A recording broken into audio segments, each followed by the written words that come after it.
Probably one of the most confusing aspects of carp fishing, or should I say the most confusing, is rigs.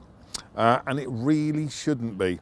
To me, as long as the mechanics are sound and it's simple, then it's going to catch me carp.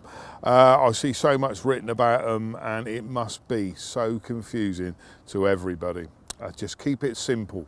I'm going to show you a rig that I have every confidence in, and the key word there was confidence.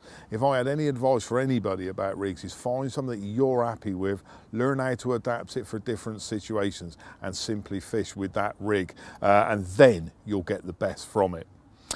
This is a rig that in essence I've used for 25 years. Okay, the components have got better and better over the years, but the mechanics and the principle of the rig are exactly the same. I'll just talk you through how I set it up. It's actually 6 inches of Camotex dark camo. The first thing I'm going to do is strip about 4 inches off the end and tie an overhand knot in it and attach my hook bait.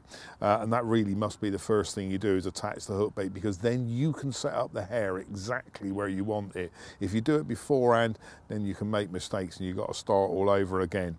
So the hook bait on, I no knot it onto a size 7 SSC hook. And the next thing I do is run down a liner adapter. I used to use shrink tubing, but now I haven't got to waste time boiling up my kettle to set up a rig. I run that down, and it's an adapter that makes sure that hook bait stays in the right position to take hold in the carp's mouth for as long as possible, and that just gives you a greater chance of hooking it. The strippable bit of braid, I want about 3 or 4 mil sticking out the end of the adapter, just to give it that little bit more movement and ensure that it's going to drop down into the bottom lip. Up to the other end, there's an anti-tangle sleeve there for obvious reasons. The loop at the top that the tension bar is going through is tied with a figure-of-8 knot. Don't be tempted to just use an overhand knot in that, because it will weaken it slightly. A figure-of-8 knot seems to be a lot more reliable. And in essence, that's the rig itself, a rig that I have so much confidence in. The one thing that you've probably noticed is the hook bait. And this is a dumbbell hooker. It's tipped with a bit of plastic, this time white. I'm not really bothered by the colour of my hook bait. I don't think carp feed by eyesight. I think their smell and their taste is a much more important thing for them.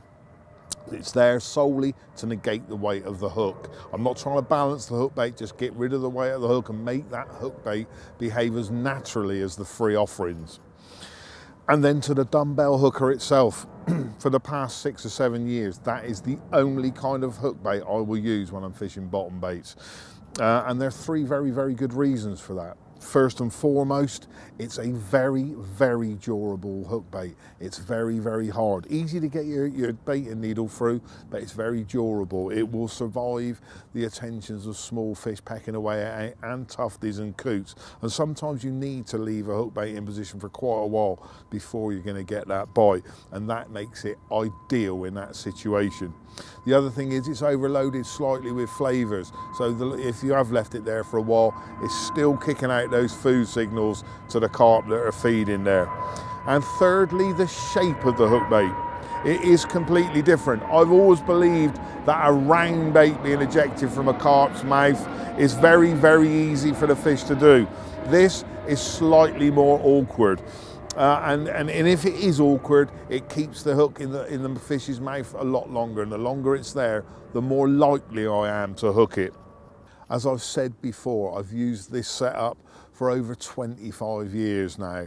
The components have changed slightly, but in essence the mechanics are exactly the same. I've used it on some of the hardest lone lakes on the planet, and it's been successful. And it's confidence. I'm confident I'll use it anywhere. And an old, very used saying, but if it ain't broke, it don't need fixing.